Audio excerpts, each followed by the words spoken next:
Calgary Tagore society আজ রবীন্দ্রনাথ ঠাকুরের ১৬৫তম জন্মজয়ন্তী পালন করছে। এই জন্মজয়ন্তী পালনে শুধু বাংলাদেশই নয়, ক্যালগেরি শহরের বিভিন্ন দেশি মানুষের সমাগম হয়েছে এবং তারা রবীন্দ্রনাথের সৃষ্টিকে উপভোগ করেছেন। তারা সবাই খুশি এবং এই রবীন্দ্র চেতনাকে আমরা অব্যাহত রাখব এবং ক্যালগেরি শুধু নয়, সারা বিশ্বের নতুন প্রজন্মের মাঝে এই চেতনাকে ছড়িয়ে দেওয়ার চেষ্টা করব, এটাই আমাদের দৃঢ় প্রত্যয়। ক্যালগেরি ট্যাগর সোসাইটি আয়োজিত এটা চতুর্থ রবীন্দ্র জয়ন্তী। আমরা খুব আশানুরূপ সাড়া পেয়েছি, আমাদের হাউস ফুল গেছে, খুবই খুশি হয়েছি। আমরা এবার নতুন আঙ্গিকে করেছি, নতুন বাদ্যযন্ত্র সাথে নিয়ে এসে পশ্চিমা বিশ্বের সাথে সংযোগ ঘটিয়েছি। আমরা আশা করছি যে আগামীতে আমাদের নতুন প্রজন্ম আরও অনেক বেশি জড়িয়ে পড়বে রবীন্দ্র জয়ন্তী পালনের জন্য। বিশ্বকবি তো সবার কবি, রবীন্দ্রনাথ শুধুমাত্র বাংলাদেশের কবি নয় বা বাংলার কবি নয়, উনি বিশ্বকবি। তাই জন্য বিশ্বের সবার কাছে যেন রবীন্দ্রনাথের গান এবং রবীন্দ্রনাথের কাজ পৌঁছে দেওয়া যায়, সেই লক্ষ্যেই কিন্তু আমাদের এই প্রয়াস।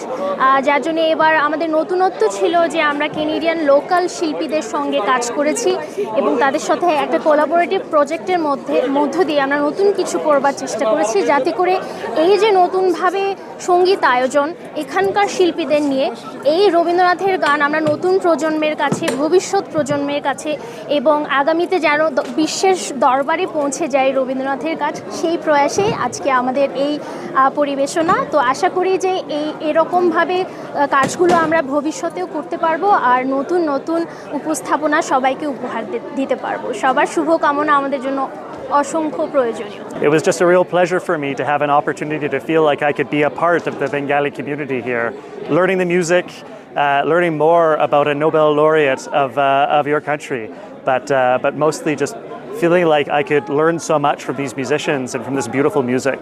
So it was a real honor for me to be a part of this whole presentation tonight. Rabindra জয়ন্তীতে স্বাগতম, রবীন্দ্র জয়ন্তী উদযাপনে স্বাগতম। To the Métis Nation of Alberta, District 5. Tagore সোসাইটির প্রতিষ্ঠার মূল লক্ষ্যই হচ্ছে